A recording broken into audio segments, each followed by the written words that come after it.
सालों से अपने शहर में होने वाली मैराथन में हिस्सा लेता था, लेकिन कभी भी उसने रेस पूरी नहीं की थी। पर इस बार वह बहुत एक्साइटेड था, क्योंकि पिछले कई महीनों से वह रोज सुबह उठकर दौड़ने की प्रैक्टिस कर रहा था और उसे पूरा भरोसा था कि वह इस साल की मैराथन रेस जरूर पूरी कर लेगा। देखते देखते मैराथन का दिन भी आ गया और ढायल की आवाज़ के साथ रेस शुरू हुई। बाकी धावकों की तरह रोहन भी दौड़ना शुरू किया। वह जोश से भरा हुआ था और बड़े अच्छे ढंग से दौड़ रहा था। लेकिन आधी रेस पूरी करने के बाद रोहन बिल्कुल थक गया और उसके जी में आया कि बस अब वहीं बैठ जाए। वह ऐसा सोच ही रहा था कि तभी उसने खुद को ललकारा, रुको मत रोहन, आगे बढ़ते रहो। अगर तुम दौड़ नहीं सकते तो कम से कम चलते हुए तो आगे बढ़ ही सकते हो, आगे बढ़ो।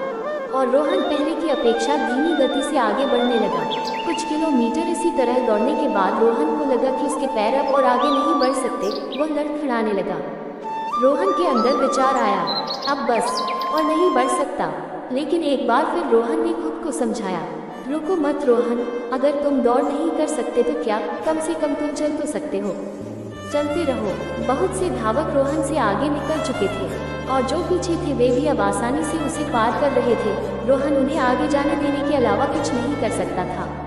चलते चलते रोहन को फिनिशर पॉइंट दिखने लगा, लेकिन तभी वह अचानक से लड़खड़ा कर गिर पड़ा। उसके बाएं पैर की नसें खींच गई थी। अब कुछ भी हो जाए मैं आगे नहीं बढ़ सकता, जमीन पर पड़े पड़े रोहन के मन में ख्याल आया। लेकिन अगले पल ही वो जोर से चीखा, नहीं, आज चाहे जो हो जाए मैं ये रेस पूरी करके रहूँगा। ये मेरी जिद है। माना मैं चल नहीं सकता, लेकिन लड़खड़ाते लड़खड़ाते ही सही इस रेस को पूरा जरूर करूँगा। रोहन ने साहस दिखाया और एक बार फिर तकलीफ सहते हुए आगे बढ़ने लगा।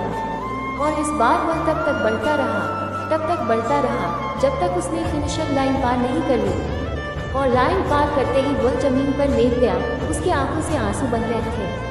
रोहन ने रेस पूरी कर ली थी। उसके चेहरे पर इतनी खुशी और मन में इतनी संतुष्टि कभी नहीं आई थी। आज रोहन अपने चलते रहने की जिद के कारण न सिर्फ एक रेस पूरी की थी, बल्कि जिंदगी की बाकी रेसों के लिए भी खुद को तैयार कर लिया था।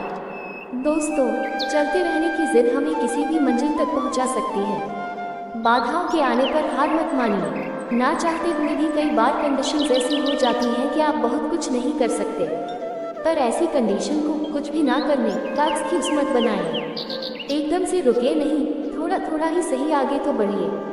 और जब आप ऐसा करेंगे तो रोहन की तरह आप भी अपने ज़िंदगी की रेस ज़रूर पूरी कर पाएंगे और अपने अंदर उस खुशी, उस संतुष्टि को महसूस कर पाएंगे जो सिर्फ चलते रहने की जिद से आती है।